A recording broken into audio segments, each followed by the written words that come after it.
নমস্কার, hello everyone, আমি Tithi. Welcome to my YouTube channel Tithi's travel journal.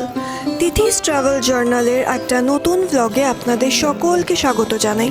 Finally আমরা বিলাসপুর থেকে 123 কিলোমিটার অন রোড জার্নি করার পর পৌঁছলাম অমরকণ্টক।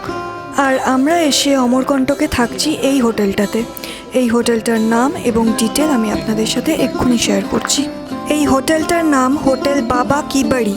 অমরকণ্টকে এসে আমার মনে হচ্ছে এই হোটেলটাই আপনাদের জন্য হাইলি রেকমেন্ডেড, কারণ এই হোটেলটা থেকে মা নর্মদা মন্দিরের দূরত্ব এক্স্যাক্টলি 2 মিনিট হাঁটা পথে।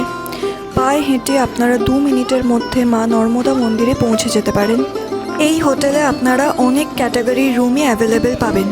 আমরা আমাদের জন্য বুক করেছি এসি ডিলাক্স ট্রিপল বেডরুম, যেটার ট্যারিফ পড়েছে 3800 rupees per night including breakfast. এটা আমাদের রুম নাম্বার G7। ভেতরটা দেখি কীরকম।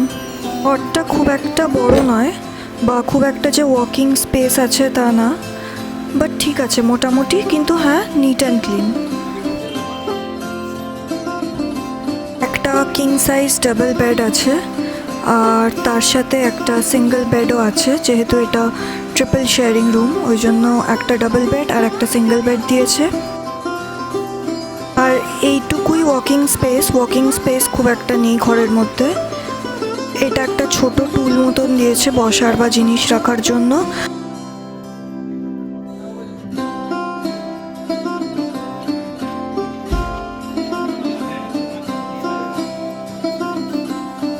আর এইটা রুমের ওয়াশরুম।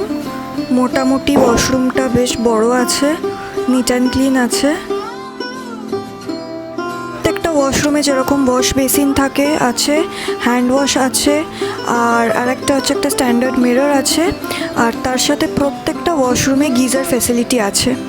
ওয়াশরুমের ঠিক পাশেই একটা ছোট্ট ওয়ার্ড্রপ আছে, আপনারা চাইলে আপনাদের প্রয়োজনীয় জিনিস এখানে রাখতে পারেন। খুব একটা বড় না, বাট ঠিক আছে, ভালোই।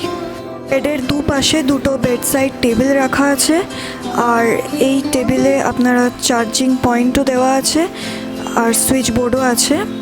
সাথে ফ্লাস্কও দিয়েছে এবং মেনু কার্ডও দেওয়া আছে। দুটো টাওয়েল দিয়েছে, টয়লেট সোপও দিয়ে দিয়েছে। এখানে মস্কুইটো মারার জন্য অল আউট দেওয়া আছে, সাথে টিভির রিমোট দেওয়া আছে, আপনারা চাইলে টিভি চালিয়ে দেখতে পারেন। আর একটা সেটা হচ্ছে একটা লম্বা ফুল সাইজ মিরর আছে।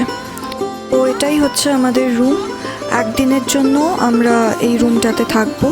আমরা কালকে এখান থেকে বেরিয়ে যাব। আর এটা হচ্ছে আমাদের রুমের বাইরের ভিউটা। খুব সুন্দর একটা বড় স্পেস, তার সাথে এখানে প্রচুর গাছপালা লাগানো আছে। খুব সুন্দর একটা এনভায়রনমেন্ট। আচ্ছা আজকেই সন্ধ্যাবেলা মা নর্মদা মন্দিরে যাব, মা নর্মদাকে দর্শন করব এবং সন্ধ্যা আরতি দেখব। আর এই ভ্লগটা এখানেই আমি এখন শেষ করছি। একটু পরে মা নর্মদার মন্দিরে গিয়ে আবার আপনাদের সাথে দেখা হবে একটা নতুন ভ্লগে। আমার এই ভ্লগ যদি আপনাদের ভালো লেগে থাকে তাহলে প্লিজ তিথিস ট্রাভেল জার্নাল এই ইউটিউব চ্যানেলটা সাবস্ক্রাইব করে দেবেন, আর সাথে লাইক, শেয়ার আর কমেন্ট করে দেবেন। ভালো থাকবেন সবাই। দেখা হচ্ছে আপনাদের সাথে খুব তাড়াতাড়ি আবার একটা নতুন ভ্লগে।